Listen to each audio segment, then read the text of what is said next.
Sir ഈ സ്വർണം ചെമ്പെന്ന് ചെമ്പ് പൂശിയതാണ് എന്ന് എഴുതിയത് മഹസറിൽ എഴുതിയത് പത്മകുമാറും വാസുവും കണ്ടു എന്നാണ് മുരാരി ബാബു SIT പറയുന്നത്. ചോദ്യം ചെയ്യലിൽ പറഞ്ഞിരിക്കുന്നത്. അതായത് പോറ്റി പറഞ്ഞതല്ല, മുരാരി ബാബുവാണ് പറയുന്നത്. പോകുന്നതിന് മുമ്പ് മാധ്യമങ്ങളെ കണ്ടില്ല എന്ന് മാത്രം, പോയപ്പോഴേ മനസ്സുറപ്പിച്ചാണ് പോയത്. ഇവന്മാരെ ഒക്കെ കുടിക്കുകയും ഞാൻ തിരിച്ചു വരും, അങ്ങനെ ഒറ്റയ്ക്ക് ഞാനിപ്പോൾ ഉണ്ട തിന്നണ്ട, കൂടെ പങ്ക് പറ്റിയവന്മാരെല്ലാം ഉണ്ട തിന്നും എന്നുള്ളതാണ്. ഇപ്പോൾ വാസുവായി, പപ്പേട്ടനായി, അടുത്തത് ഇനി മന്ത്രിമാരായിരിക്കുമോ, MLA മാരായിരിക്കുമോ, MP മാരായിരിക്കുമോ, ആരായിരിക്കും മുരാരിയുടെ വായിൽ നിന്ന് വരുന്ന പേരുകൾ? മുരാരി ബാബുവിനെ അറസ്റ്റ് ചെയ്തു, 10 മണിക്കൂർ ചോദ്യം ചെയ്തിട്ടുണ്ട്. വരുന്ന റിപ്പോർട്ട് ശരിയാണെങ്കിൽ അദ്ദേഹത്തെ റിമാൻഡ് ചെയ്തിരിക്കുകയാണ്.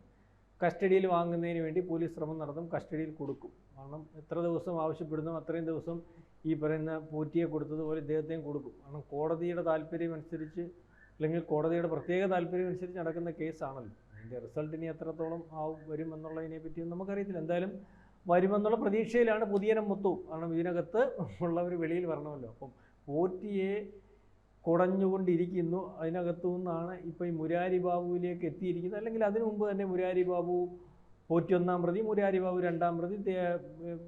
കോടതിക്കകത്തുള്ള റെക്കോർഡ് അനുസരിച്ച് തന്ത്രിയെ പറഞ്ഞിട്ടുണ്ട്, തിരുമേനിയെ പറഞ്ഞിട്ടുണ്ട്, ദേവസ്വം ബോർഡ് പ്രസിഡന്റ്, മെമ്പർമാരൊക്കെ പറഞ്ഞിട്ടുണ്ട്. അങ്ങനെ 2 FIR ഇട്ടിട്ടുണ്ട്. 1 വാതിൽപ്പടി, 2 ദ്വാരപാല ശില്പം, 1-നകത്ത് 10, 1-നകത്ത് 7, ഇങ്ങനെ ഇട്ടിരിക്കുന്നത് അതിനകത്ത് വരുന്നത്. അപ്പോൾ ഇതിനകത്ത് ഇദ്ദേഹം ആദ്യമേ 10 മണിക്കൂർ ചോദ്യം ചെയ്യലിനകത്തുനിന്ന് ഇപ്പം വരുന്ന ഒരു റിപ്പോർട്ടെന്ന് പറഞ്ഞാൽ, ഈ പറയുന്ന 98-ൽ പൂശിയ സ്വർണം ആയിട്ടുള്ള ഈ പാളി, അത് കതകിൻ്റെ പാളിയായാലും കൊള്ളാം, ഈ പറയുന്നത് പോലെ ദ്വാരപാല ശില്പത്തിൻ്റെ പാളിയായെന്ന് കൊല്ലാം, ഇത് ചെമ്പെന്ന് എഴുതിയത് മുരാരി ബാബു മോസർ തയ്യാറാക്കുന്നതിന് വേണ്ടി. മുരാരി ബാബുവിൻ്റെ ഒരു പ്രത്യേകതയുണ്ട്. ഇവിടെ മോസർ തയ്യാറാക്കണമെങ്കിലും പുള്ളിയുണ്ട്. 2019 തയ്യാറാക്കി, 2024 തയ്യാറാക്കി. അപ്പോൾ 2 സമയവും ഇദ്ദേഹം ഒരുപോലെ അവിടെ വരുക, വേറെ ആരുമില്ല. ഇവനെ ഒരു സെക്യൂരിറ്റി ആയിട്ട് അവിടെ കയറിയിട്ട് administrative officer, executive officer, sir executive officer, ഇങ്ങനെ സുറുങ്ങ് പോവായിരുന്നു മേപ്പോട്ട്. മനസ്സിലാവുന്നുണ്ടോ? എല്ലാ ഓഫീസറും ഒരു തടസ്സമില്ലാതെ പൊയ്ക്കൊണ്ടിരിക്കുന്ന മുരാരി ബാബു. അപ്പോൾ ഇദ്ദേഹം ആദ്യമേ തന്നെ തുടക്കത്തിലേ അവൻ തീരുമാനിച്ചു, എന്തുവായാലും എന്നെ ഒരു കുലുക്കിനകത്ത്, ആദ്യത്തെ കുലുക്കിനകത്ത് വന്നത് പപ്പനും ദേവസ്വം ബോർഡ് കമ്മീഷണറും വന്നത്. ഒറ്റ കുലുക്കിനകത്ത് പറഞ്ഞു പപ്പനെ കണ്ടായിരുന്നു. അതിനുശേഷം ദേവസ്വം ബോർഡ് കമ്മീഷണറായിട്ടുള്ള വാസു കണ്ടായിരുന്നു. വാസുവാണ് പിന്നെ പ്രസിഡന്റ് ആവുന്നത്. ഈ വാസു എന്ന് പറയുന്ന ആളുടെ കരിയർ പരിശോധിക്കുമ്പം വലിയ കുഴപ്പങ്ങളുള്ള ഒരാളല്ല. പിന്നെ ഇതെന്താണെന്നുള്ളതിനെ പറ്റി അറിയത്തില്ല. അപ്പം നമ്മൾ പറയത്തില്ലേ, നമ്മൾ തമ്മിൽ ചില കാര്യങ്ങൾ ചർച്ച ചെയ്തപ്പോഴത്തേന് ആദ്യത്തെ ചോദ്യം ചെയ്യലിനകത്ത് മുരാരി ബാബു മാത്രം വിചാരിച്ചാൽ അതിലെ കൊടുങ്ങനെ എക്സിക്യൂട്ടീവ് ഓഫീസറായിട്ട് പുള്ളി നടന്ന സമയത്ത്, 2019 നടന്ന സമയത്ത് ഇതുപോലെ സ്വർണ്ണപ്പാളി ചെമ്പാണെന്ന് പുള്ളിക്ക് തോന്നുന്നു, അത് മങ്ങിയെന്ന് തോന്നുന്നു, അവിടുന്ന് അഴിച്ചെടുക്കുന്നു, അല്ല മാസ്റ്റർ തയ്യാറാക്കുന്നു, അഴിച്ചെടുക്കുന്നു, ഇയാൾക്ക് ഉദ്ദേശമുള്ള പോറ്റിയുടെ കയ്യിൽ കൊടുത്തു വിടുന്നു, തിരിച്ചു കൊണ്ടിരുന്നു. എന്തോരം നടക്കത്തില്ല ശബരിമലയിൽ. അതിനുശേഷം 2024 ഇതേപോലെ അതിലേക്കൂടെ നടക്കുന്നു, ഈ ദ്വാരപാല ശില്പം കാണുന്നു, അതിൻ്റെ അകത്ത് സ്വർണ്ണമാണെന്ന് അറിഞ്ഞിട്ടും പുള്ളി ചെമ്പാക്കുന്നു, അഴിച്ചു വിടുന്നു, കൊണ്ടുപോകുന്നു, നടക്കത്തില്ലല്ലോ. അപ്പോൾ ഇതിനകത്ത് ഇതൊരു ഗൂഢാലോചനയുടെ ഭാഗമാണ്. ഈ ഗൂഢാലോചനയുടെ ഭാഗമാണെന്ന് കോടതി പറയേണ്ട ഇവിടുത്തെ കൊച്ചു പിള്ളേർക്ക് വരെ അറിയാം ഗൂഢാലോചനയുടെ ഭാഗമാണെന്ന്. അത് കോടതി അന്വേഷിച്ച് വെളിയിൽ കൊണ്ടുവരാനാണ് പറഞ്ഞത്. അപ്പോൾ ആദ്യമേ കുലുക്കിയപ്പോൾ തന്നെ പുള്ളി ഗൂഢാലോചനയുടെ ആദ്യഘട്ടം എന്നുള്ള രീതിയിൽ പറഞ്ഞു, ഇതുപോലെ ഞാൻ കൊണ്ടുവന്ന് ഇതുപോലെ മാസ്റ്റർ തയ്യാറാക്കിയായിരുന്നു, എന്നിട്ട് കൊണ്ടുപോയി നമ്മുടെ പ്രസിഡന്റ് സാറിനെ, പപ്പൻ ചേട്ടനെ കാണിച്ചു, അല്ലെങ്കിൽ പപ്പൻ സാറിനെ കാണിച്ചു, അതിനുശേഷം കമ്മീഷനെ കാണിച്ചു. അവർ രണ്ടും പറഞ്ഞു ഓക്കെ എന്ന് പറഞ്ഞു എന്നുള്ള ഇപ്പോൾ വരുന്നേ. മനസ്സിലാവുന്നുണ്ട് എന്നുള്ളതാണല്ലോ ഇപ്പം വരുന്നേ. നമ്മൾ സാധാരണ മുമ്പേ പറഞ്ഞ പോലെ നമ്മൾ സാറന്മാർ പഠിപ്പിക്കുമ്പം ഇന്ന വിഷയത്തെപ്പറ്റി ഒരു പ്രബന്ധം എഴുതിയേ, അപ്പം പിള്ളേരെല്ലാം കൂടെ എഴുതും. എന്നിട്ട് ഓരോരുത്തർ എഴുതിയ സാറിൻ്റെ അടുത്ത് കൊണ്ട് എന്തോ നോക്കട്ടെ, സാറിൻ്റെ അടുത്ത് കൊണ്ടുപോകും. അപ്പോൾ സാർ പറയും ഇത് കൊള്ളാം, അല്ലെങ്കിൽ ശരി കൊള്ളത്തില്ല. മനസ്സിലാവുന്നു, ശരി കൊള്ളത്തില്ല, പെട്ടികളെ. അപ്പോൾ ഇയാൾ തയ്യാറാക്കാൻ പറഞ്ഞു.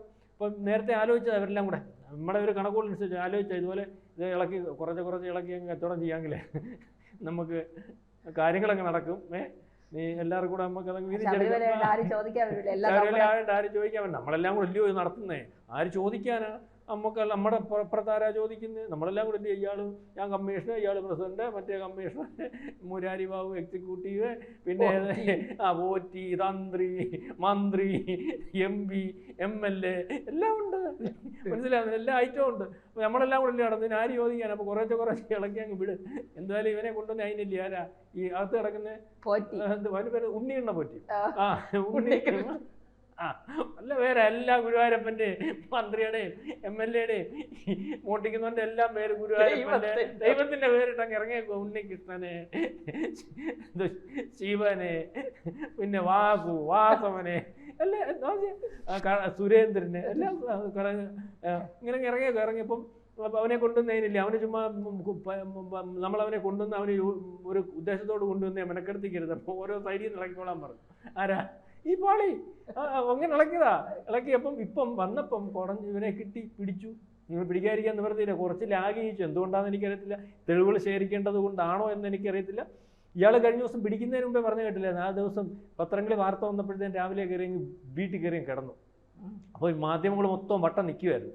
മാധ്യമങ്ങൾ മൊത്തം വട്ടം നിൽക്കുന്ന എന്തോ ഇയാളെ അറസ്റ്റ് ചെയ്തുകൊണ്ട് തന്നെ. അപ്പോൾ ആരണ്ടി ചോദിച്ചാൽ എന്താ? അത് പനിയായിട്ട് എന്ന് വെച്ച് കഴിഞ്ഞാൽ കിടന്ന് നേരത്തെ ഇല്ല, പാമ്പ് ഇരവിഴുന്നതിന് മുമ്പേ തയ്യാറാവുമെന്ന് പറയത്തില്ലേ പെരുമ്പാമ്പ്. അതിനും ഇയാൾ അറസ്റ്റിന് വേണ്ടിയും കിടക്കുക. ഇതിനകത്തുനിന്നൊക്കെ നമ്മൾ ചിലത് അറസ്റ്റ് ചെയ്തുകൊണ്ട് പോയിട്ട് അതിൻ്റെ പ്രൊസീജിയറും കഴിയട്ടെന്നാണോ എന്നും, അല്ലെങ്കിൽ കുഴപ്പമില്ല ഇതിപ്പോൾ ഇങ്ങനെ നടത്തി ഒക്കത്തുള്ളതാണോ എന്നൊക്കെ ചിന്തിച്ചാലും കുഴപ്പമില്ല, തെറ്റില്ല. മനസ്സിലാവുന്നുണ്ടോ? പിടിപാടുള്ളവരാ. കാരണം ഇതിൻ്റെ പുറകിലൊരു ഇതുണ്ടല്ലോ. അപ്പം ആ സംഘമുണ്ടല്ലോ. എന്തുവായാലും ഇത് സംഘം തന്നെ ഉണ്ട്. നിസ്സാരമായിട്ടുള്ള ഒരു കൊള്ളയല്ല, കോടാനുകോടി രൂപയുടെ കൊള്ളയാണ്.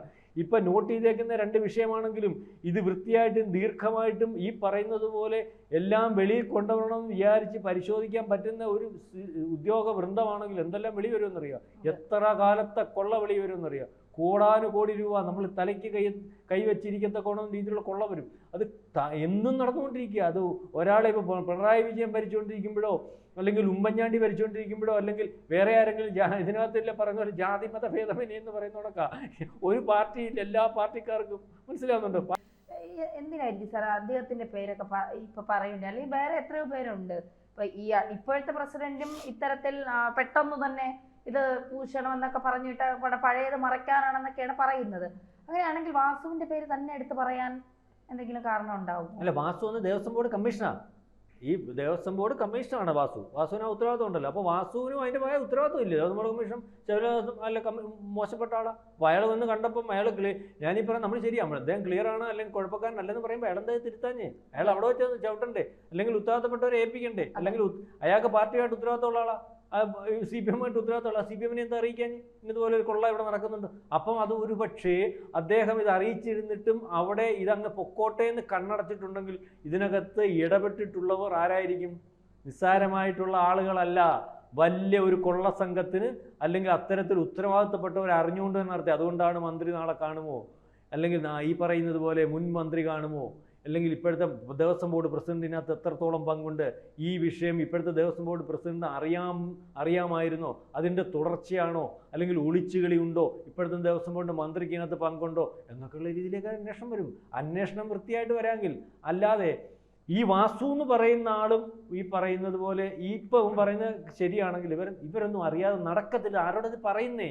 ദേവസ്വം ബോർഡ് പ്രസിഡന്റ് അറിയാതെ അവിടുത്തെ പാളി സ്വർണം പൂശിയേക്കുന്ന പാളിയാണെന്ന് എല്ലാവർക്കും വളരെ കൃത്യമായിട്ടും വ്യക്തമായിട്ടും എല്ലാത്തിനെ പറ്റിയും അറിയാവുന്ന ആൾക്കാർ. ഇവരൊക്കെ നിസ്സാരക്കാരാണോ? ചുമ്മാ ഇവിടെ വന്ന് 2 വയസ്സുള്ള പിള്ളേരോ 2ാം ക്ലാസ്സിൽ പഠിക്കുന്ന പിള്ളേരോ ആണോ? എല്ലാ കാര്യത്തെപ്പറ്റി ആധികാരികമായിട്ട് അറിയാവുന്നവരും പാർട്ടിയുടെ വലിയ വലിയ ഉത്തരവാദിത്തങ്ങൾ ഇരുന്നവരും അതുപോലെ പോസ്റ്റുകളിൽ ഇരിക്കുന്നവരും ഒക്കെ അവരെങ്ങനെ എത്ര കബളിപ്പിക്കാൻ പറ്റും? കബളിപ്പിക്കാൻ പറ്റത്തൊന്നുമില്ല. അവരെല്ലാം കൂടെ ധാരണയിലേ നടക്കത്തുള്ളൂ. അല്ലാതെ ഇവിടെ പത്രക്കാരുടെ മുമ്പിൽ വന്നിട്ട് ഞാൻ അറിഞ്ഞില്ല, അതെല്ലാം ഉദ്യോഗസ്ഥന്മാരുടെ പുറത്താന്ന് ഇപ്പോൾ പ്രശാന്ത് പറയുന്നത് പോലെ, മുൻ ദേവസ്വം ബോർഡ് പ്രസിഡന്റ് പറയുന്ന പോലെ, കമ്മീഷൻ പറയുന്നത് പോലെ അതങ്ങ് വിശ്വസിച്ച് പോകുന്ന ആൾക്കാരൊന്നും ഉണ്ടെന്ന് അവരാരും ധരിക്കേണ്ട. അതൊക്കെ അങ്ങനെ പറയാൻ പറ്റത്തുള്ളൂ, അങ്ങനെ പറയത്തുള്ളൂ. ഇതിനകത്ത് ഇവർക്കൊക്കെ ബന്ധം, അല്ലെങ്കിൽ ഇതിനകത്ത് ഇത് നടക്കണമെങ്കിൽ ഇതിനകത്തൊരു നിഗൂഢ സംഘമുണ്ട്, അല്ലെങ്കിൽ ഒരു വലിയ വലിപ്പത്തിൽ ഗൂഢാലോചന നടന്നിട്ടുണ്ട്. അത് അതേ രീതിയിൽ കൊണ്ടുവരണം. അത് എത്രത്തോളം കൊണ്ടുവരുന്നുള്ളതിനെ പറ്റിയാണ് ഈ അറസ്റ്റിനകത്തൊരു ലാഗിങ് വരുമ്പോൾ ഇപ്പോൾ ആൾക്കാർക്ക് ആശങ്കയുണ്ട്. കോടതി പറഞ്ഞിട്ടുള്ളവരും അല്ലെങ്കിൽ ഇവർ അന്വേഷിച്ചപ്പോൾ വ്യക്തത വന്നിട്ടുള്ളതുമായിട്ടുള്ള ഉദ്യോഗസ്ഥന്മാരെ പോലും അപ്പം അറസ്റ്റ് ചെയ്യുന്നില്ലല്ലോ. 2 പേരല്ലേ അറസ്റ്റ് ചെയ്തിട്ടുള്ളൂ. 2 പേരെ ഇപ്പോൾ സർവീസിലുള്ള അറിയാം. ബാക്കിയുള്ളവരൊക്കെ പെൻഷനായി, അവരെയും വേണേൽ അറസ്റ്റ് ചെയ്യാം. അപ്പോൾ ഇതിനകത്ത് ഇപ്പം നമ്മൾ പറയുന്നത് ഈ പറയുന്ന അന്വേഷണത്തിൻ്റെ കൃത്യമായ രീതിയിൽ നടക്കുകയാണെങ്കിൽ ആദ്യത്തെ 2 ആഴ്ച കഴിഞ്ഞപ്പോഴാണ് കഴിഞ്ഞ ദിവസം റിപ്പോർട്ട് കൊടുത്തത്. ഇപ്പോൾ മുരാരി ബാബു എടുത്താണ് അടുത്ത നവംബർ അടുത്ത മാസം 4-ാം തീയതി വരുമ്പോഴാണ് അതിൻ്റെ 2ാമത്തെ റിപ്പോർട്ട് കൊടുക്കേണ്ടത്. കോടതിക്ക് അനുവദിച്ചിരിക്കുന്ന സമയം ഒരുപക്ഷെ ഇത് ചോദിച്ചിരിക്കുന്ന സമയം എന്ന് പറയുന്നത് ഈ പറയുന്ന നവംബർ 17 ആ നവംബർ 17 ഒരു പ്രത്യേകതയുണ്ട്. ആ നവംബർ 17 അടുത്ത മണ്ഡലകാലം തുടങ്ങുന്ന ദിവസം. മനസ്സിലാവുന്നുണ്ടോ? ഈ പറയുന്ന 19-ാം തീയതി വരെയേ ഉള്ളൂ പുതിയ ഈ പറയുന്ന പ്രശാന്തിന് ബോർഡിൻ്റെ കാലാവധി. ഇപ്പോൾ ഇരിക്കുന്ന ദേവസ്വം ബോർഡിൻ്റെ കാലാവധി 19-ാം തീയതി വരെ ഉള്ളൂ. ഈ ദേവസ്വം ബോർഡിൻ്റെ കാലാവധി നീക്കുന്നതിന് വേണ്ടി ഇപ്പോൾ ഗവൺമെൻറ് ആലോചിക്കുന്നുണ്ടെന്ന് പറയുന്നു. മനസ്സിലാവുന്നു? ഇതിനകത്ത് ഈ വിഷയത്തിനകത്ത് ഊന്നി അപ്പോൾ ശബരിമലയിൽ ഈ പ്രാവശ്യത്തെ മണ്ഡലകാലത്തിൻ്റെ മുന്നൊരുക്കങ്ങൾ പോലും എത്രത്തോളം കൃത്യമായിട്ടും വ്യക്തമായിട്ടും വൃത്തിയായിട്ടും നടന്നിട്ടുണ്ട് എന്നുള്ളതിനെപ്പറ്റി പോലും മാധ്യമങ്ങളും അല്ലെങ്കിൽ മറ്റാരും ചർച്ച ചെയ്യുന്നത്. നേരത്തെ ഇതുപോലെ അവിടെ എന്തെങ്കിലും പ്രശ്നമുണ്ടെങ്കിൽ അല്ലെങ്കിൽ ഇതുപോലെ റോഡ് നന്നായില്ലെങ്കിൽ അല്ലെങ്കിൽ പ്രദേശം നന്നായില്ലെങ്കിൽ അവിടെ ഒരുക്കങ്ങൾ പൂർത്തിയായില്ലെങ്കിൽ മാധ്യമങ്ങൾ ആ ഒരു ശ്രദ്ധയിലേക്ക് പോകും. മാധ്യമങ്ങൾ മൊത്തം ഇപ്പോൾ ഈ കൊള്ളയുടെ പുറകിലാണ്, മൂരിബാബുവിൻ്റെ പുറകിലാണ്, പപ്പൻ്റെ പുറകിലാണ്, വാസുവിൻ്റെ പുറകിലാണ്, മന്ത്രിയുടെ പുറകിലാണ്, എംപിയുടെ പുറകിലാണ്. ഗൂഢസംഘം ആരാണെന്ന് അറിയാവുന്നതിൻ്റെ അല്ലെങ്കിൽ ഒരു ഇതിൻ്റെ തിരക്കിലാണ്. അപ്പം അതിൻ്റെ മറയിൽ ഇപ്പോൾ അവിടെ എന്താ നടക്കുന്ന അറിയത്തില്ല. മാത്രമല്ല ഈ ഒരുക്കങ്ങൾ ഈ പുതിയ ബോർഡ് വന്നില്ലെങ്കിൽ അടുത്ത മണ്ഡലകാലത്തിനകത്ത് എന്തുവായാലും ഇതിൻ്റെ കാര്യങ്ങൾ ക്രോഡീകരിക്കാൻ ആൾ വേണമല്ലോ. അല്ലെങ്കിൽ ഇതിൻ്റെ ഉത്തരവാദിത്തങ്ങൾ അങ്ങനെയാണല്ലോ ചെയ്തു വെച്ചിരിക്കുന്നത്. ഓട്ടിക്കാനാണെങ്കിലും അവിടെ ആൾ വേണ്ടേ? അല്ലെങ്കിൽ ഇത് ആരും ഓട്ടിച്ചുണ്ടെങ്കിലും പറയും.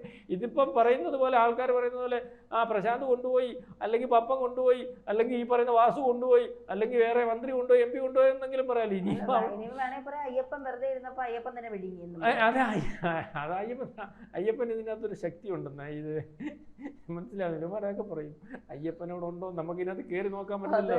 മനസ്സിലായില്ലേ? അശുദ്ധമാവും ഇതാവും മറ്റേ ചന്ദനം പോലും ദൂരെ എറിഞ്ഞാ മേടിക്കുന്നത്. അതിനകത്തോട്ട് കയറാൻ പറ്റുമോ? നമുക്ക് വെളിയിൽ നോക്കുമ്പോൾ അയ്യപ്പൻ സ്വർണ്ണമാണെന്നൊക്കെ തോന്നും. യുവമാരൊക്കെ എന്തൊക്കെ കാണിച്ചിട്ടുണ്ടെന്നുള്ളത് ആർക്കറിയാൻ പറ്റും. അപ്പോൾ അതൊക്കെ പരിശോധിക്കേണ്ടിയിരിക്കുന്നു. അകത്തോട്ട് കയറ്റണം. കാരണം ഇതിനതിൻ്റെ കീഴിൽ ഒപ്പിട്ട തന്ത്രിയും മേൽശാന്തിയൊക്കെ ഉള്ളത്. സ്വർണം പാളിയാണെന്ന് അറിയാം എന്നിട്ട് പോലും അത് ചെമ്പ് പാളിയാണെന്ന് എഴുതിയതിൻ്റെ കീഴിൽ എല്ലാവരുടെയും കൂടെ നിന്ന് ചാരി നിന്ന് ഒപ്പിട്ട തന്ത്രിയും മേൽശാന്തിയും ഒക്കെ ഉള്ളത്. ആ തന്ത്രിക്കും മേൽശാന്തിക്കും മാത്രം കയറാൻ പറ്റുന്ന ശ്രീകോവിലുവാ അത്. അപ്പോൾ അതിനകത്തിരിക്കുന്ന ദൂരെ നിന്ന് കാണുന്ന നമുക്കത് സ്വർണ്ണമാണെന്ന് വിശ്വസിക്കാനേ ഇപ്പോഴത്തെ അവസ്ഥയിൽ നിവർത്തിയുള്ളൂ. സ്വർണ്ണമായിരിക്കട്ടെ, അയ്യപ്പൻ്റെ നമ്മൾ ഉദ്ദേശിക്കുന്ന പോലെ അവിടെ നേരത്തെ ഇരുന്ന വിഗ്രഹം തന്നെ ആയിരിക്കട്ടെ എന്നൊക്കെ നമുക്ക് വിചാരിക്കാം. അതായിരിക്കുമെന്ന് വിചാരിച്ച് ആശ്വസിക്കാം. ഏതായാലും ഇത് ഈ നവംബർ 17 ഒരുപക്ഷെ അല്ലെങ്കിൽ അന്വേഷണം പൂർത്തിയാകുമ്പോൾ ഇപ്പം മുരാരി ബാബുവിൽ നിന്ന് വന്ന മൊഴി ശരിയാണെങ്കിൽ ഈ അന്വേഷണം ഈ പറയുന്നത് ഉന്നതത്തിലേക്ക് പോകുന്നു എന്നാണ് നമുക്ക് മനസ്സിലാവുന്നത്. ഏതായാലും വരും ദിവസങ്ങളിൽ അന്വേഷണം അതിൻ്റെ വഴിക്കല്ല, അതിൻ്റെ വഴിക്ക് കൃത്യതയോടുകൂടിയും വ്യക്തതയോടുകൂടിയും പോകാമെങ്കിൽ ഇതിൻ്റെ ഗൂഢാലോചനയും ഇതിൻ്റെ ഉന്നതതയും ഒക്കെ പിടിക്കാൻ സാധിക്കും. അത് നമ്മൾ ഉദ്ദേശിക്കുന്നത് പോലെ ചെറിയ മീനായിരിക്കത്തില്ല, സ്രാവുകൾ തന്നെയായിരിക്കും. കൂടുതൽ വാർത്തകളും വിശേഷങ്ങളും നിങ്ങളിലേക്ക് എത്താൻ ABC മലയാളം സബ്സ്ക്രൈബ് ചെയ്യുക, ബെൽ ബട്ടണും അമർത്തുക.